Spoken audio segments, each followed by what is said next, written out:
Olá, pessoal. A galera chegando aí. Tudo bem com vocês?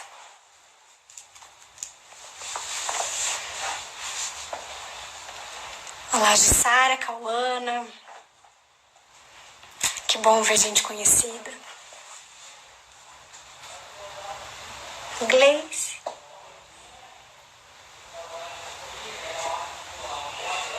Me escutam bem? Me enxergam? A conexão tá ok?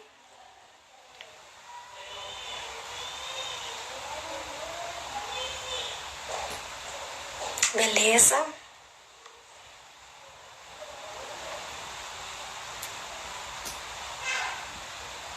Esperar só uns instantinhos, então, para todo mundo terminar de entrar. Oi, Felipe. E esperar a Rafaela chegar. Mas enquanto isso, enquanto vocês se aconchegam, aqui a Rafaela já chegou. Obrigada por estarem acompanhando. Sejam bem-vindos. O tema da live é matrescência e saúde mental. Outro dia alguém me disse que dá para deixar salvo o tema aqui. Deixa eu ver se eu consigo fazer. Matrescência e saúde mental. Não consigo.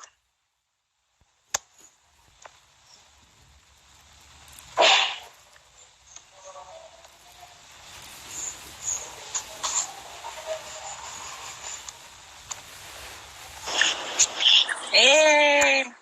Oi, Rafaela, tudo Olá, bem? tudo bem?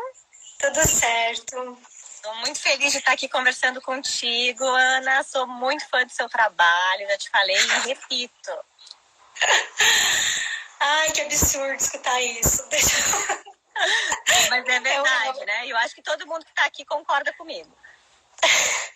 Eu tô nervosa, né, quero dizer, e preciso encontrar um lugar em mim para conversar com você, porque se eu ficar nessa posição de fã que eu sou, não vai rolar, então eu preciso disfarçar. Ai, até parece, Ana, até parece. Mas então, primeiro quero falar para todo mundo que eu tô assim muito, gente, infinitamente honrada de estar conversando aqui com a Rafaela.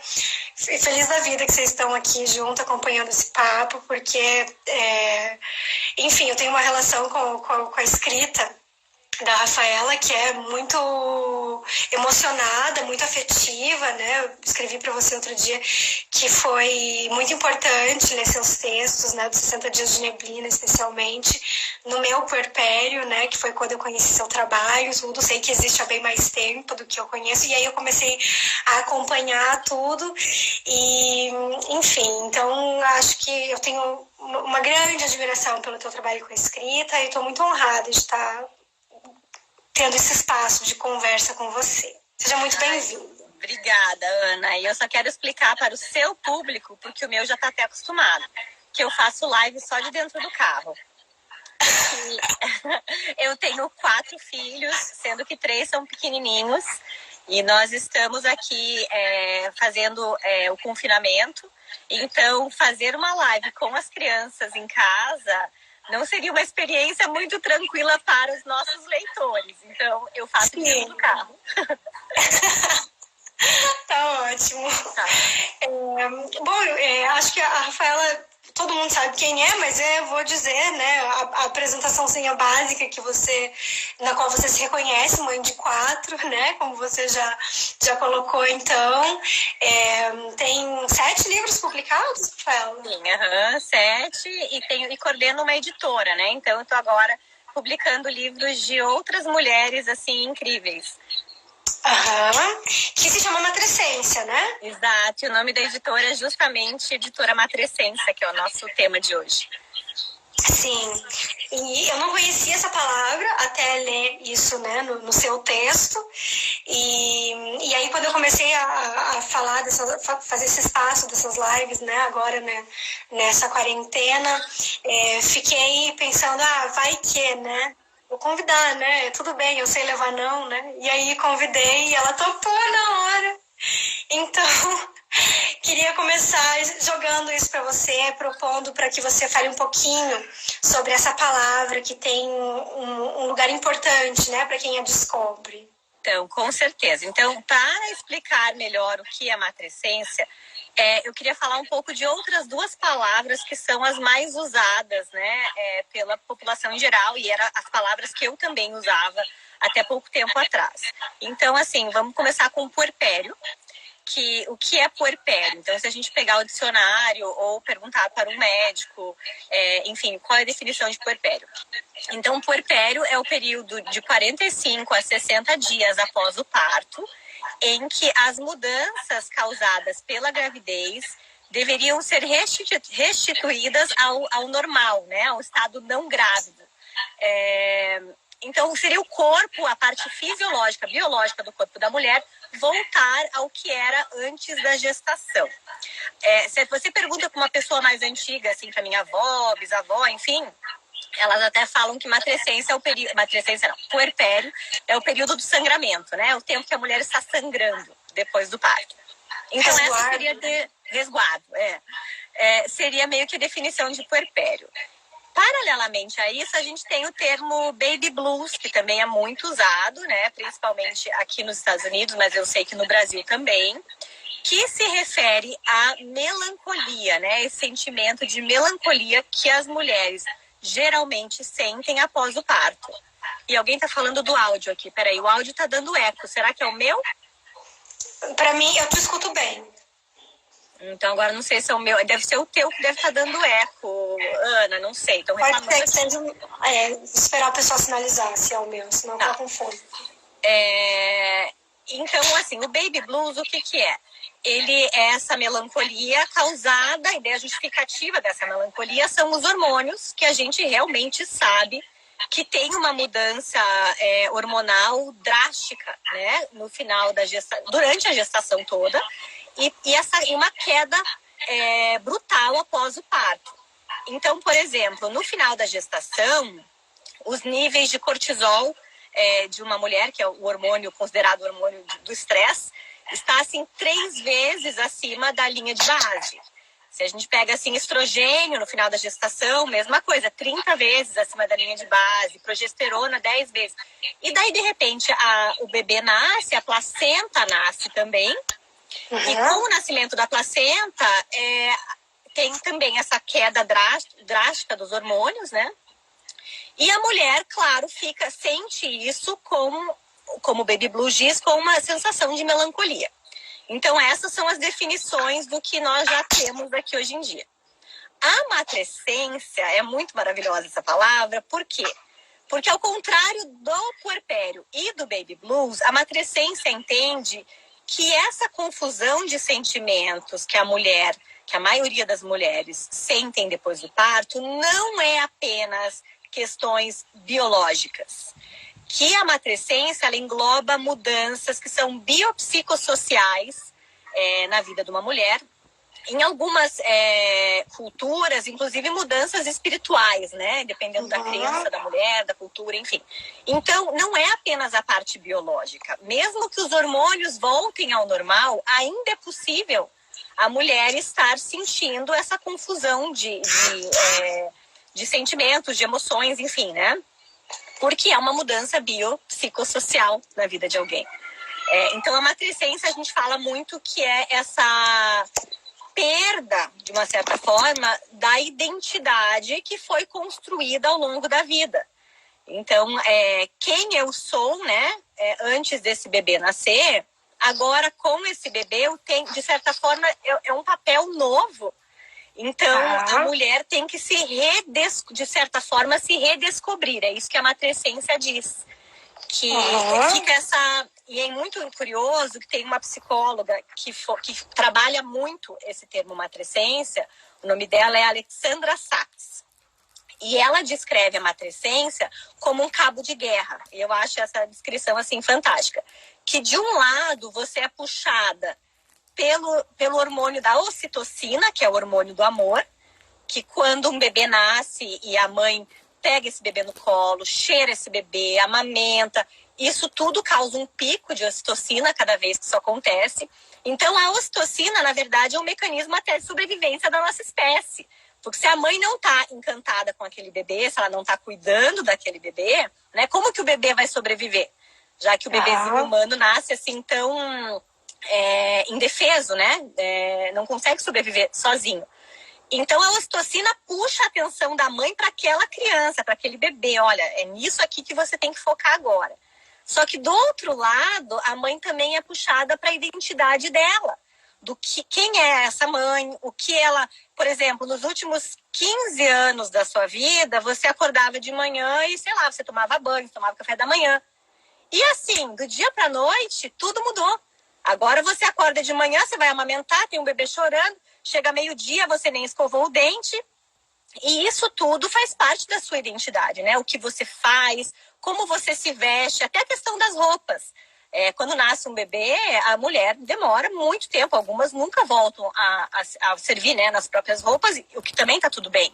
Mas isso, independente da questão da indústria da beleza, que é uma coisa horrível, mas independente dessa questão da indústria da beleza, é algo que mexe com a gente, porque as nossas roupas também fazem parte da nossa identidade.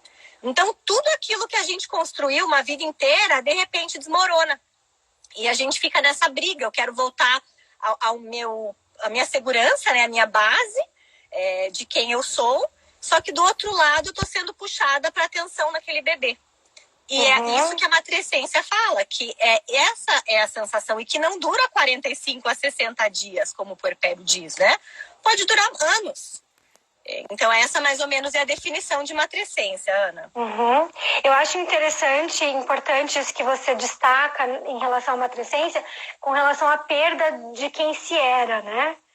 Porque, por um lado, tem um ganho, enfim, de uma nova mulher, de uma descoberta do bebê, blá, blá, blá, blá, mas tem a perda de si, né? Então é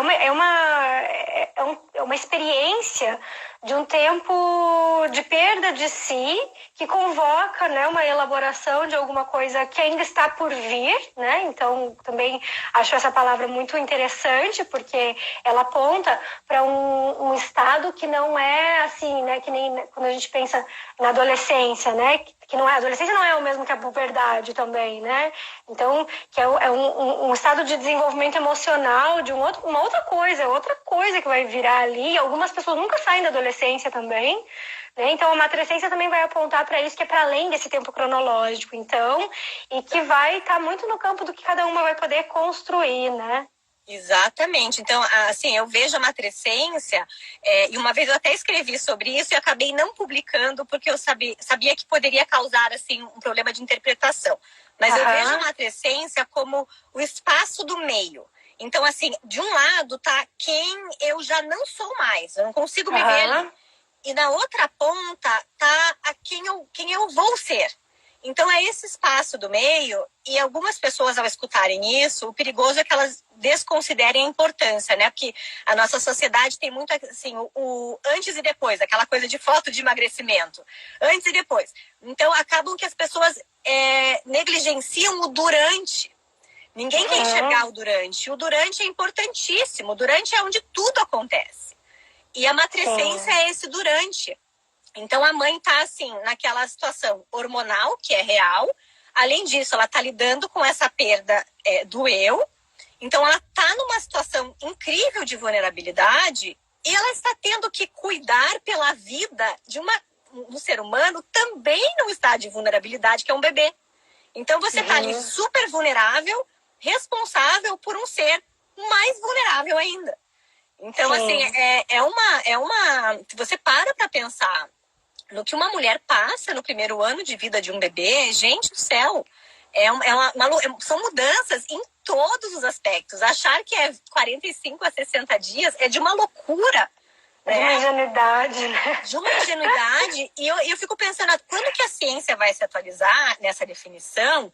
Porque hoje em dia já tem, inclusive, descobertas que encontraram o DNA do bebê no cérebro materno após um ano depois do nascimento de um filho. Então, essa história de que de que a parte biológica da mulher tem que voltar ao que era antes da gravidez, a gente já sabe que é balela, que não vai voltar. Nem a parte biológica vai voltar, né? Então, assim, tá até na hora da ciência meio que começar a atualizar essa terminologia que a gente sabe que não funciona mais. Aham. Né? Porque é bem para além da questão biológica, né? Alguém perguntou, né, até a respeito das mães adotivas, né? E acho que essa coisa da matrescência, ela não está associada diretamente como um efeito de causa e consequência de queda hormonal ou alguma coisa que está unicamente nesse campo, né? Mas nessa experiência de que é se tornar mãe, que passa para muito além do corpo biológico e inclusive o corpo biológico mesmo nas mães adotivas, porque não dá para ser mãe sem corpo, né? Até agora não se tem uma mãe que não tem um corpo. O maravilhoso da matrescência é que ela com certeza abraça as mães que passam por um processo de adoção, porque elas entendem, porque de acordo com a ciência, uma mãe adotiva, por exemplo, não tem puerpério, isso é loucura. Eu tenho uma prima que adotou 3 crianças de uma vez. Gente, a matrescência dessa minha prima deve ter sido 15 vezes mais intensa que a minha, mesmo que ela não tenha tido a questão hormonal. Então, assim, é claro que engloba as mães que passam por um processo de adoção. E isso que eu acho maravilhoso, sabe? A gente consegue validar, dar uma palavra. E essa questão da nomenclatura é muito importante, porque o nosso cérebro, ele funciona à base de nome. Então, nós somos uma espécie que nomeia coisas, né? Então, a gente nomeia objeto, nós temos os nossos nomes. Então, quando você dá nome a um sentimento, é uma validação maravilhosa. Quando eu escutei matrescência pela primeira vez, eu falei, gente, é isso que eu senti, passei e que eu vivi e que eu não sabia explicar. Então, para mim, foi assim, uma sensação de liberdade muito grande, sabe? Descobri que o que eu passei não só é normal, como tem nome. Aham. Em psicanálise, a gente pensa isso um pouco pela via da simbolização, assim, porque não tem nada além da linguagem. A gente só tem a linguagem, né? Então, a possibilidade de encontrar, de dar um nome para alguma coisa, ela tem efeitos subjetivos, né? Então, não é simplesmente a descoberta de uma palavra, mas é o efeito que isso causa, né? E olha onde que isso te leva, né? Porque essa descoberta dessa palavra que te leva a escrever, a ter uma editora, a publicar outras mulheres, etc e tal. Então, isso tem efeitos muito longes. Não, é realmente, assim, muito poderoso, sabe, Ana? E tem um livro de um autor, ele é da Nova Zelândia, mas ele mora na Austrália. Eu agora não sei se ele é médico, se ele é psicólogo. Eu sei que ele trata muito sobre adolescência, sobre matrescência. O nome dele é Dr. Oscar Serralati. E ele, no livro dele, ele fala uma coisa assim que eu achei incrível, que teve um estudo publicado na Austrália, de 2014, esse estudo, que mostrou que a depressão pós-parto, que na verdade não pode ser considerada pós-parto, porque a definição de depressão pós-parto teria que ser ainda na Austrália, eu acho que eles consideram os primeiros 6 meses após o nascimento do bebê.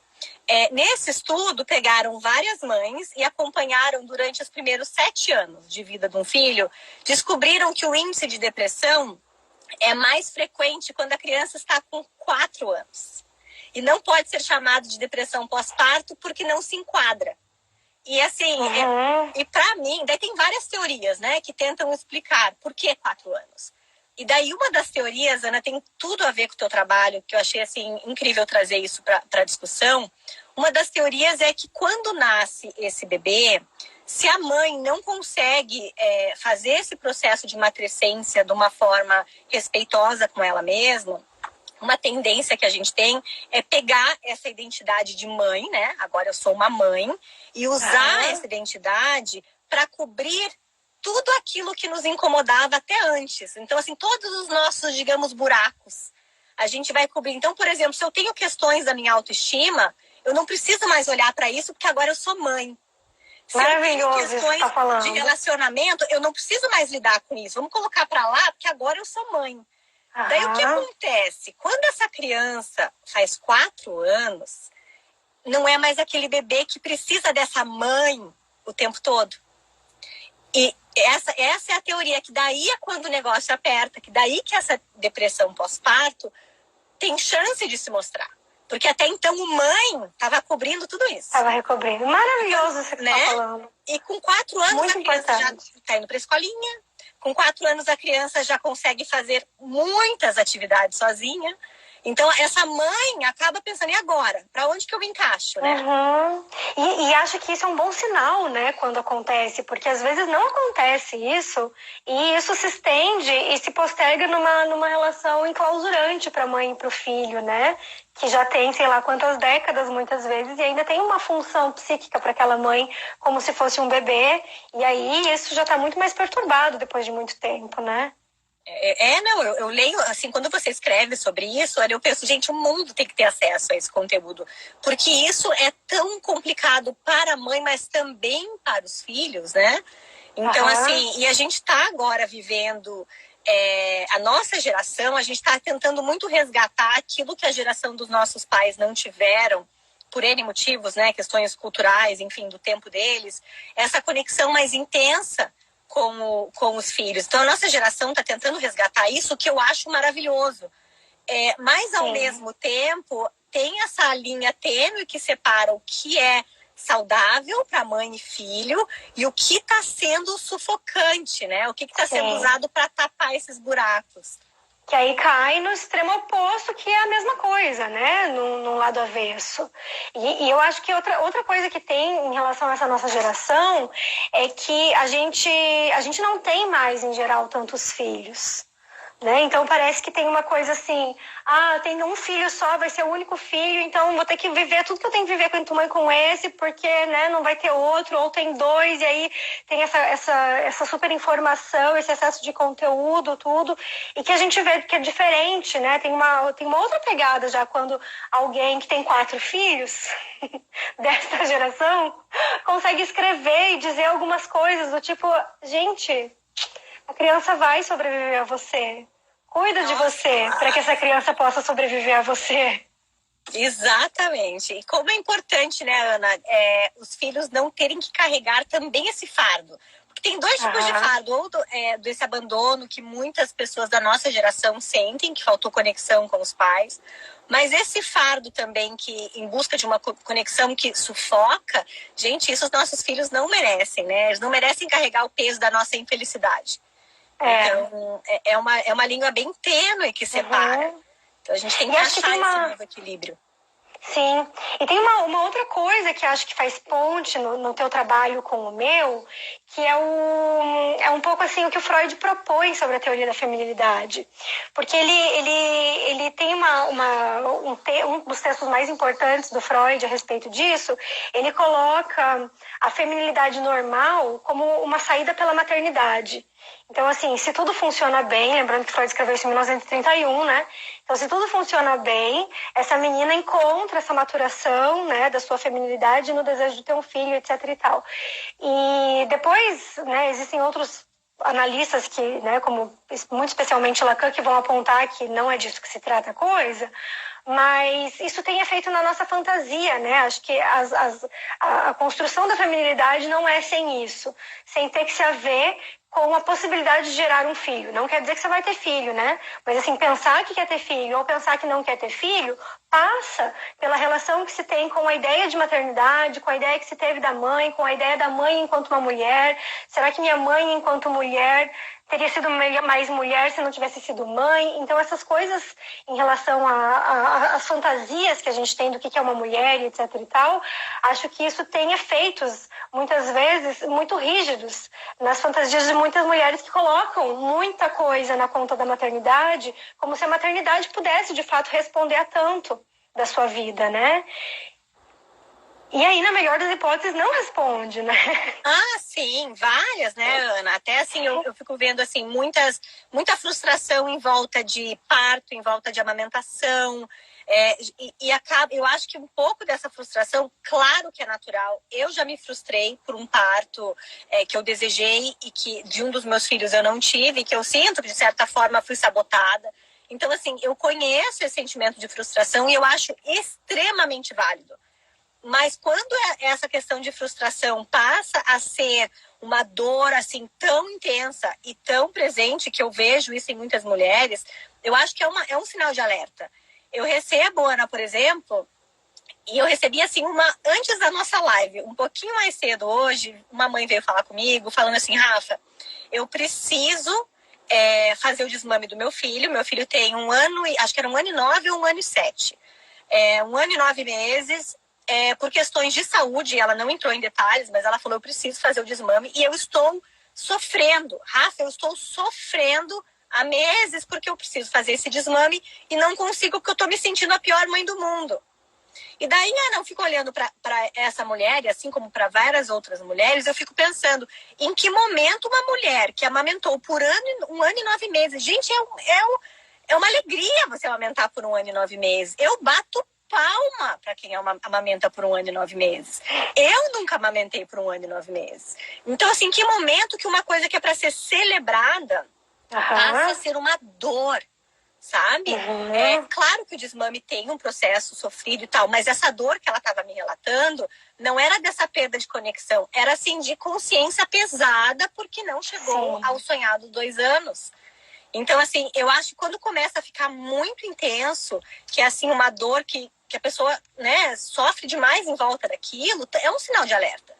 Tem alguma coisa aí, algo mais que essa amamentação pode estar representando para a mulher, né? E você fala muito, muito bem disso, Ana. O que você enxerga, assim, como essa questão dessa supervalorização de certos cartilhas da maternidade, amamentação, parto, enfim, cama compartilhada, a gente sabe que tem vários.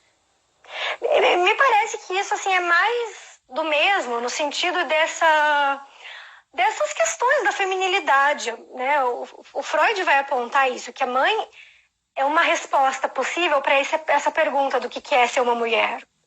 Né? Então, a gente não podendo responder o que é ser uma mulher, porque, né, enfim, essa resposta não existe pronta e precisa fazer uma construção própria disso, se apoia nesse lugar da maternidade, né?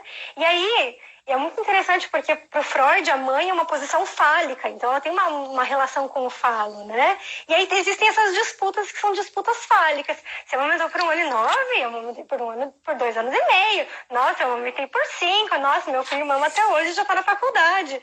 E aí vai entrando nessa via que vai causando muita angústia, né? E isso somado com essa visibilidade que a gente consegue fazer a nossa vida ter quando se expõe, quando coloca isso, é muito sedutor, né?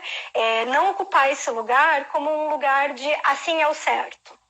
Né? Eu acho que um dos grandes efeitos do teu trabalho para mim tem justamente porque você faz esse furo, você propõe esse furo de dizer, olha, né? Outro dia você fez um story lá falando que seu filho tinha usado vaso, né? Enfim, mas estava sem cueca, sei lá o quê. Você fala, aqui tem que pôr cueca, não pode pôr cueca.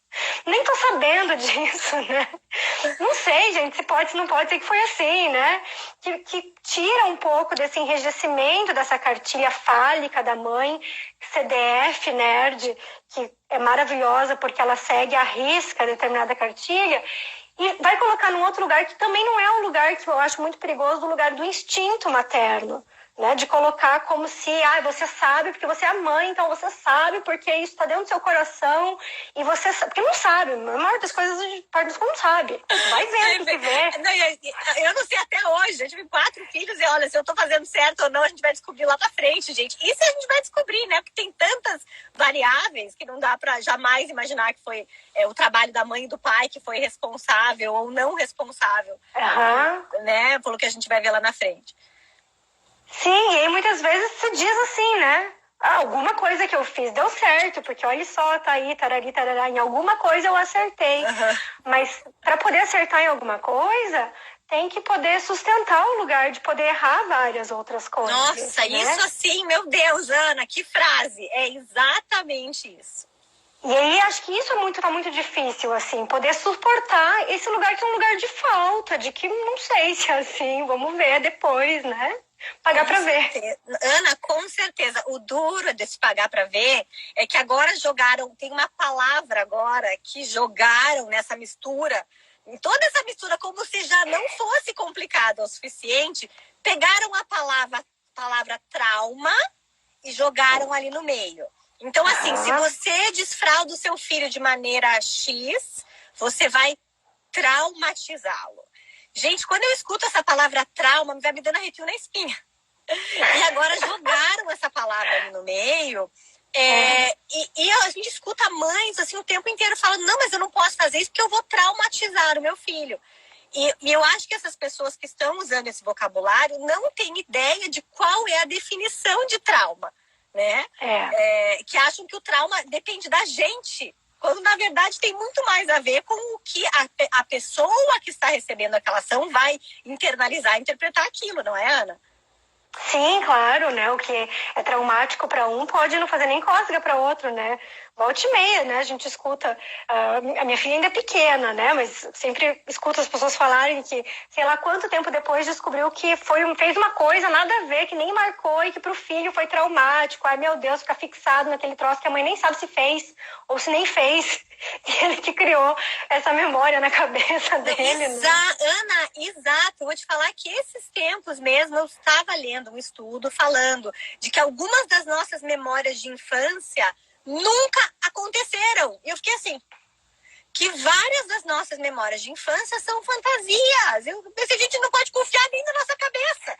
Não pode. Como que a gente vai poder querer controlar o que o cérebro dos nossos filhos está processando, né? Como que eles estão enxergando aquela situação. Sim mesmo. Por isso que o Freud vai falar que a realidade que é determinante no nosso psiquismo é a realidade psíquica. Então tem efeitos muito importantes isso.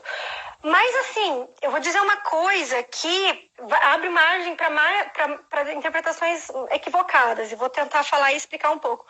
Que é assim, gente, se uma mãe não serve para traumatizar, para que serve uma mãe? Porque não se trata, é claro, de fazer alguma coisa deliberadamente, de maus tratos, de mau caráter. Não é disso que se trata. Mas uma mãe coloca um filho para a vida.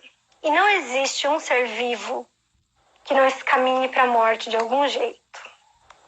Né? Então, eu acho que assim, isso, na maternidade, é uma coisa assustadora de tão grande e que se desdobra em coisas muito pequenininhas, assim, pra gente não ter que se haver com isso. Porque no fim das contas, né, quando falam tudo é culpa da mãe, sim, porque a mãe foi o meio de transporte que te trouxe pra vida de algum jeito. Porque se não literal, no sentido biológico, no sentido adotivo, né, como você falou, a gente nasce muito imaturo pra vida.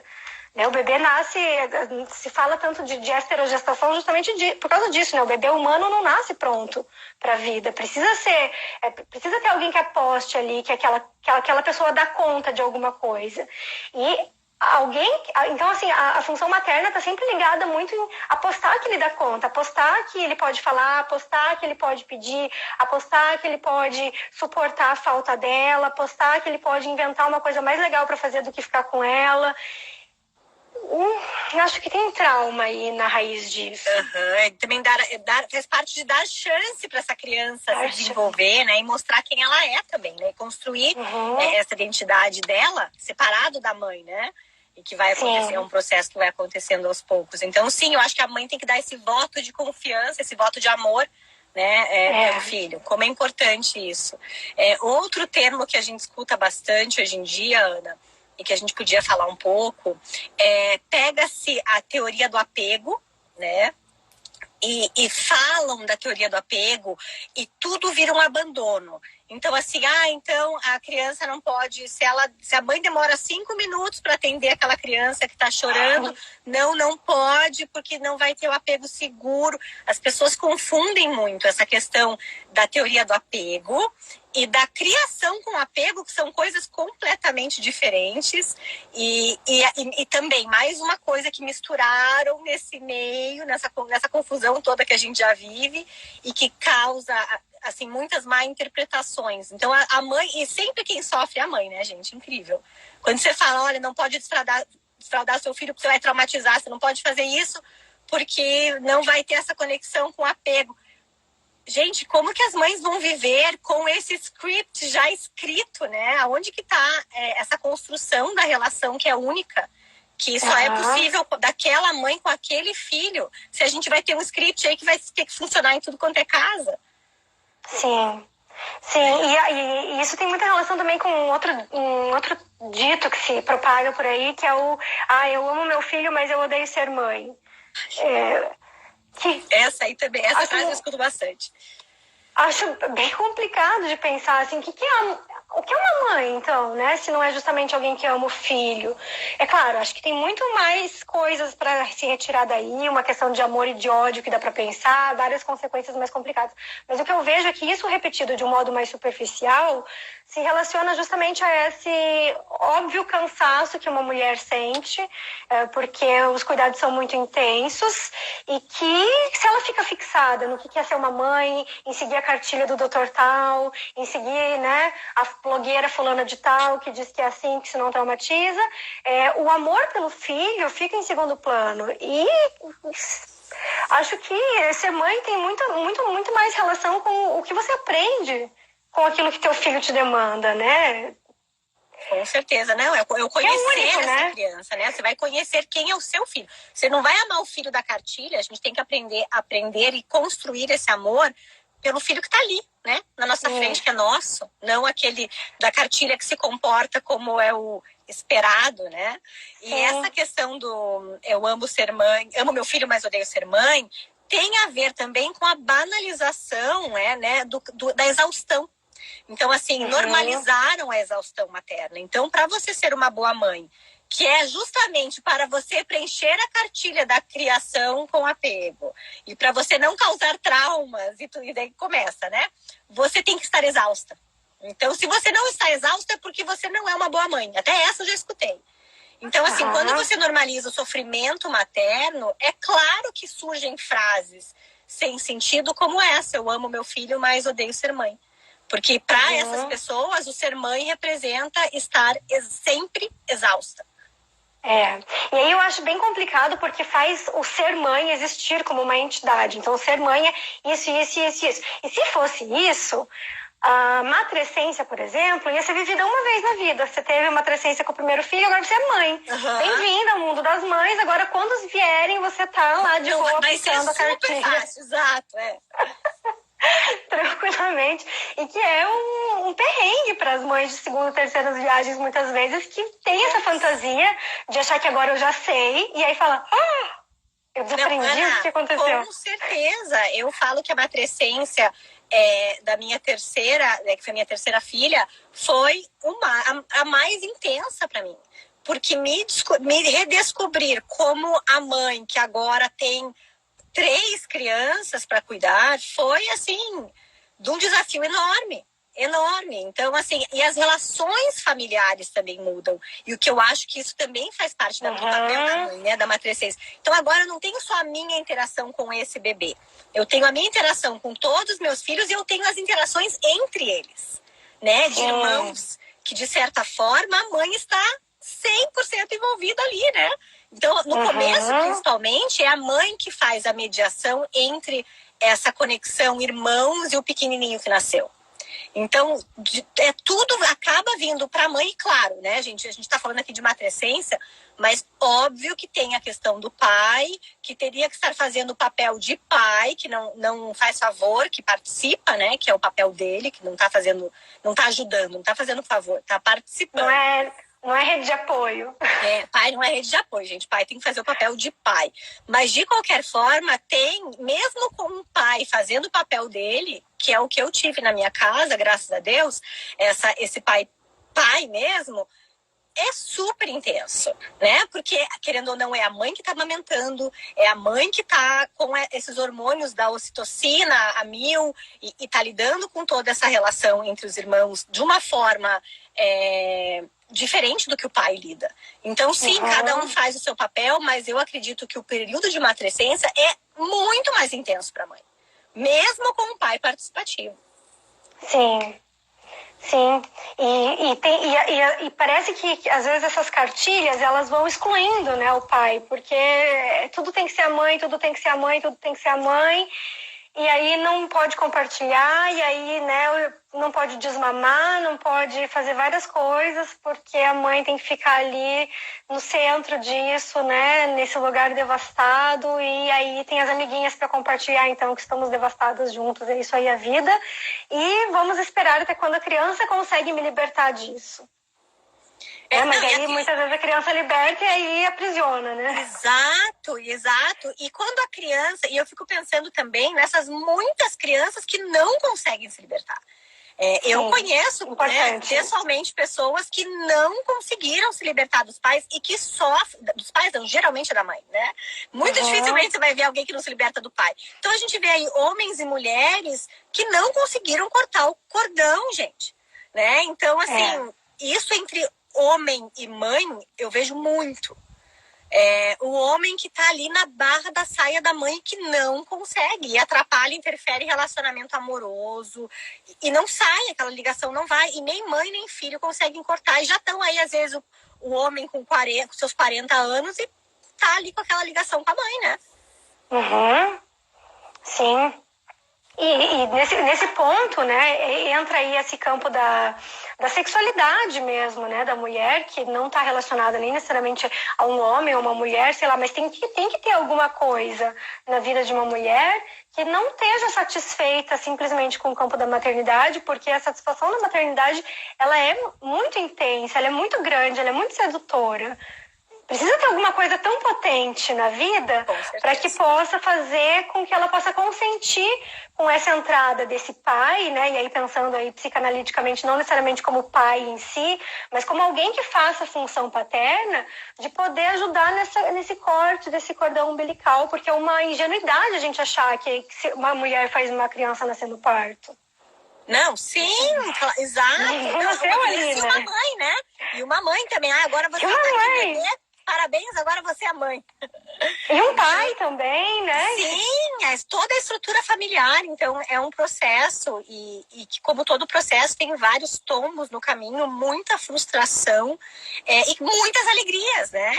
E que essa mistura toda que forma a matrescência e que forma a maternidade. E que odiar ser mãe, né? Como essa frase aí que a gente escuta, é um sinal de alerta, que não é para ser tão pesado assim, né? Então, claro que tem certas coisas, Ana, isso a gente tem que falar, que nunca que nunca mais vai ser o mesmo. E quando eu estava nesse meu período de matrescência, quando a minha filha nasceu, e que eu fiz essa jornada assim, interna de autoconhecimento para entender o que estava sendo mais desafiador para mim, e para mim, na minha experiência, a palavra que me veio foi a falta de liberdade. Foi quando eu senti que eu realmente não era mais uma pessoa livre no mundo naquele momento. Então eu tive que ressignificar o que é liberdade para mim. Então para mim, a Rafaela, a liberdade era poder pegar uma mochila e agora eu vou sair pelo mundo. Essa era a liberdade. E quando eu caí na real que isso não existia mais, né?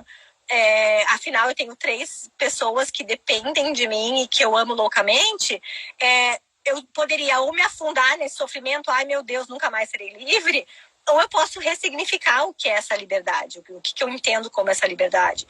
E isso também faz parte da matrescência, é você ressignificar também coisas que são importantes para você, né? Justamente para não cair nesse negócio de que odeio ser mãe, não precisa ser dessa maneira. E até porque é isso que vai permitir depois que seus filhos possam pegar uma mala e sair pelo mundo também, sem ficarem preocupados com a mãe, que como é que vai sobreviver sem mim, né? Exato. Eu até no meu texto Dia das Mães, né, que eu publiquei ontem, eu toquei nesse assunto, que o que a minha mãe fez de melhor por mim, ela fez sem saber o que estava fazendo. Não teve nada a ver com via de parto, com amamentação, com alimentação, embora tudo isso seja realmente importante, ninguém está tirando a importância disso, mas hoje na minha vida, na Rafaela mulher, como mãe de 4 filhos, como profissional, como esposa, como pessoa que gosta de criar, o exemplo que eu tive da minha mãe de continuar a vida dela, Eliane, né? O nome da minha mãe era Eliane. Paralela a Eliane mãe, sabe? Ela ter essa vida de profissional e de ter relações de amizade e de que minha mãe continuava viajando e eu ficava com a minha avó de vez em quando. Então, essa coisa de ser uma mãe presente e também uma mãe ausente, de uma maneira equilibrada, isso para mim hoje eu sinto todos os efeitos, porque é como eu materno os meus filhos. É o exemplo de maternidade que eu tive. Então, assim, eu tento pegar essa parte boa e passar para os meus filhos, e isso faz com que eu veja a maternidade como algo possível, né? Eu não preciso dizer que eu odeio a maternidade. Eu tenho dias ruins como todo mundo tem. Tenho dias que eu tenho vontade de sair correndo e eu já tinha esses dias sem filhos. Agora, então, a gente tem com mais intensidade, claro, né? Mas isso faz parte da vida. Esse desequilíbrio, né? Esse alto e baixo faz parte da vida. E não necessariamente só da maternidade. Sim. E você toca nesse campo, então, que é isso que eu acho que é muito importante de manter, né, vivo para que a maternidade possa acontecer, que é do campo da feminilidade, né? Quer dizer, aquilo que sua mãe transmitiu para você, não enquanto sendo sua mãe apenas, que já não é pouca coisa, mas como sendo quem ela é na vida. Né? É tão aprisionador quando muitas mães dizem coisas pro filho, né? Do tipo, eu abandonei tudo para cuidar de vocês, eu deixei mão da minha carreira, abri mão de sei lá das quantas, e vai colocando isso como uma dívida para a criança, e a criança vai entendendo que a vida dela é um peso no mundo. Vai ficando muito difícil aí de poder criar uma relação de prazer com a existência. E às vezes vai muito trabalho de análise para conseguir fazer pequenas coisas, pequenos desligamentos aí que possam fazer um fio de prazer com a vida que seja de fato genuíno. E uma mulher que atribui para o seu filho esse peso dele precisar, né, responder ali pela vida dela. Nossa, eu acho isso tão pesado, tão complicado, né? Tão melhor quando uma mulher consegue suportar que seu filho ficou um pouco frustrado, mas que tudo bem, porque eu precisava fazer isso por mim, né? Super, super, assim, além de uma lição, assim, incrível de amor próprio, eu acho que também, no meu caso, né, eu ficava com a minha avó, mas tem gente aí que tem tias, enfim, tem uma rede de apoio maior, também dá essa criança a receber amor de outras pessoas da família, o que também, gente, é maravilhoso, né? Eu tenho lembranças de infância na casa da minha avó, que são, assim, que eu carrego num lugar especial do coração. Então, ter a chance de dar para essa criança como é ser amada por outras pessoas também, não só pela minha mãe, nem só pelo meu pai, né? Então, eu acho um baita de um privilégio, uma experiência, assim, de vida mesmo, né? Importante pra vida. Né? Como lidar com essa ausência e tudo da mãe e tudo mais. E tem essa palavra também, que tem tudo a ver com o que a gente está falando, mas a gente não usa a palavra diretamente, né? Esse termo diretamente, da saúde mental, que a gente colocou, né, no tema da live, que às vezes fica associada com felicidade, né? Como se saúde mental fosse sinônimo de felicidade. Aí é uma coisa que eu sei que você está pesquisando, que você está envolvida com esse tema também, e que acho importante da gente poder dizer que uma coisa não necessariamente vem com a outra, né? Não, com certeza não. E eu acho até, Ana, que quando a gente está aprendendo a lidar com as nossas emoções, com os nossos sentimentos, com as nossas faltas e com toda essa questão, e você, como psicanalista, fala disso lindamente, é um processo que dói. Gente, não é uma coisa... Você não vai, né? Não é algo que você vai estar ali tomando um drink com guarda-chuvinha ali, feliz da vida. Não é isso. Saúde mental não é isso. Eu acho que esse mergulho, assim, para dentro de si, é um processo que gera incômodo. É tudo menos a felicidade instantânea, né? Não é assim. Então, é um processo muito maravilhoso, que você colhe muitos frutos, só que o processo em si tem momentos de muito desconforto, de angústia, de sentimentos, e faz parte dessa jornada por uma saúde mental. Né? Sim. Não é... Senão a gente cai nesse ideal delirante do século XXI, de que a felicidade está aí disponível, basta você querer direito, porque se você quiser errado, você não consegue. Mas se você quiser direito, você consegue ter, né, com pequenos movimentos. E isso não é saúde mental, né? A saúde mental está justamente nessa possibilidade que a gente tem de se deixar afetar pelas coisas, de se deixar doer, sem se demorar mais do que o necessário nessa dor, né? Exato, nossa, explicou lindamente, né? Isso mesmo, e saber voltar, quando acontece essa dor, saber voltar para a sua linha de equilíbrio, né? As variações vão existir, mas você saber retomar para essa sua linha de equilíbrio emocional, né? Sem se demorar tanto para voltar, eu acho, esse é o objetivo, né? Não é o equilíbrio constante, porque isso aí, minha gente, isso aí não existe, nem em livro de autoajuda. É você saber o caminho de volta, né, para o seu estado emocional, assim, um pouco mais estável. Eu acho que é isso que a gente tem que buscar. E, claro, hoje em dia a gente vê que essa teoria absurda de que a felicidade é isso. E outra coisa que a gente escuta também, Ana, é que a felicidade é a ausência de dor de cabeça, é a ausência de qualquer outro sentimento, como se a felicidade fosse ser sentida, assim, reinando absoluta. Então, você tem uma preocupação, você não pode estar feliz. Então, é uma felicidade inalcançável, porque ela, na verdade, esses sentimentos coexistem, né? Então, você pode estar feliz e frustrada. Você pode estar se sentindo feliz e preocupada. Então, é muito importante a gente desmistificar essa felicidade, até mesmo a felicidade materna, né? Tem essa coisa que a gente escuta assim, você não pode reclamar porque você é grata. Então, você tem que ser grata, você não pode reclamar. Gratidão pela saúde do seu filho. Você tem que ser grata que seu filho tem saúde. Como se não fosse possível ser grata e também estar cansada. Sim, e aí tem esses discursos perigosíssimos, né? Do tipo, gratidão coronavírus, gratidão pela pandemia. Gente, pelo amor de Deus. Pense as pessoas que perderam parentes vendo essas hashtags gratidão coronavírus. Gente, né? Claro que você pode e deve tirar algo positivo disso, mas colocar isso como uma questão de gratidão, eu já acho que a gente invalida todos os outros problemas que todos nós estamos tendo, né? Porque eu não sei para vocês, mas a minha casa, a gente está em confinamento há mais de 60 dias. A minha vida tá um caos, né? Então, claro, tem pontos positivos, óbvio que tem. Mas eles coexistem, né? É isso que a gente tem que deixar muito claro. Não é o 880. Sim, e inclusive por que coexistem é que eles existem, né? O Freud fala um pouco sobre a gente conhecer uma coisa pelo oposto dela, né? Então, assim, só tem prazer, tem desprazer, só tem vida porque você tem morte, né? Uma coisa traz o seu oposto junto. Então, a possibilidade de se deixar doer, de se deixar afetado, né? Faz parte da vida, né? Quem não sente tristeza também não pode ficar alegre. Exato. E é incrível como esses conceitos, assim, que quando alguém fala, é tão óbvio, né, Ana? Quando a gente escuta alguém falando, como isso foi, de alguma maneira, sendo enterrado nesse mundo que a gente vive de felicidade instantânea, de muitos especialistas que não são especialistas em nada. As pessoas, hoje em dia, espalham essas informações que só geram frustração. Como isso gera infelicidade, né? Porque você fala, olha, felicidade basta você querer, e você tá até pensando, gente, mas eu quero, mas não tô alcançando. Quanta frustração isso gera, quanta culpa.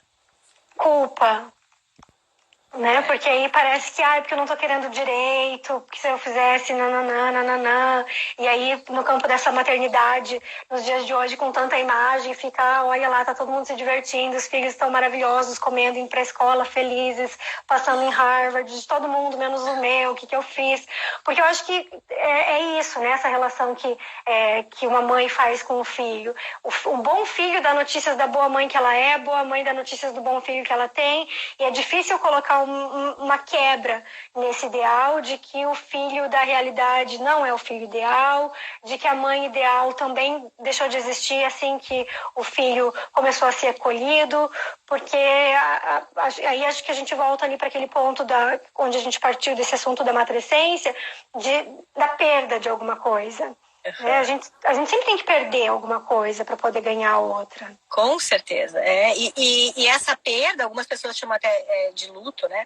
Essa perda, eu acho que quando a gente valida, e para validar a gente tem que entender que você pode ser grata pela saúde do seu filho e estar sentindo saudade desse eu que você demorou a vida inteira para construir. Né? E nós, eu acho engraçado que nós, seres humanos, todo lugar que você lê, né? Nós somos a espécie que mais resiste à mudança. A gente tem pavor de mudar. Então, a gente gosta de rotina, do que é conhecido. A gente gosta dessa zona de conforto que algumas pessoas chamam. Nós temos pavor de mudar. Mas, ao mesmo tempo, nós somos a espécie que melhor se adapta à mudança. Então, a gente vê essa resistência, não quero mudar. Mas a hora que, depois que a mudança acontece e que a gente vai se adaptando a ela, é maravilhoso. E a gente já nem consegue sentir tanta falta mais daquilo que passou. Claro que a falta existe, mas você consegue aproveitar aquilo que você está vivendo, né? Essa é um presente da nossa espécie. Nós somos extremamente capazes a nos adaptarmos à mudança, desde que a transição seja respeitada. Então, a matrescência é isso, é essa transição que pode e deve ser validada e respeitada. E você acha que termina?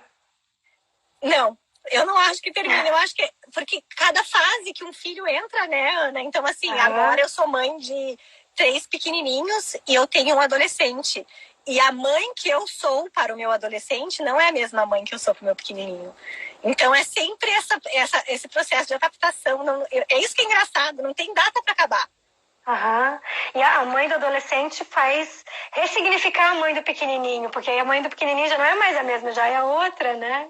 O tempo é uma dança, né? Tá o tempo inteiro mudando e eu vejo isso que deve ser muito real até para quando a gente vira, por exemplo, avós, né? Que é também um certo maternar ali de uma forma diferente, que você tá também nesse processo, né? Agora eu sou avó dessa criança que é filho do meu filho ou da minha filha. Então eu acho que é um processo sem fim. Sim. Termina com a vida, né? Exato. E é maravilhoso isso. E essa chance da gente estar sempre evoluindo, mudando, também é muito bonito. Então, validar essa transformação, eu acho que é um presente para nós mulheres, sabe? Espalhar essa palavra e entender que essa confusão de sentimentos não é apenas biológico, não é apenas puerpério, não é apenas baby blues, faz parte do viver e do se transformar em uma mãe. Né? Sim, porque acho que é bem por aí, né? O parto, acho que fazer nascer um filho, fazer nascer uma mãe é alguma coisa que dura enquanto houver vida, né? Exato. Ai, Ana, eu tô vendo aqui, eu tinha colocado um alarme que vai acabar o nosso tempo. Vai acabar. Rafaela, quero te agradecer 1000 vezes, então, por esse papo tão gostoso, tão rico, em que a gente conseguiu aprender tanto com você. Quero mais. Ai, Ana, eu acho que a gente vai ter que repetir essa dose com mais frequência, porque foi um prazer falar contigo e escutar essa tua visão, né, da psicanálise. É incrível, só enriquece a discussão. Então, assim, foi um prazer conversar contigo. Vamos, com certeza, marcar outras vezes. Honradíssima, então, Rafaela. Muito obrigada. Um beijo para vocês aí. Gente, um beijo para todas vocês e a gente vai se falando, então, nas próximas vezes. Um beijo. Beijo todo mundo.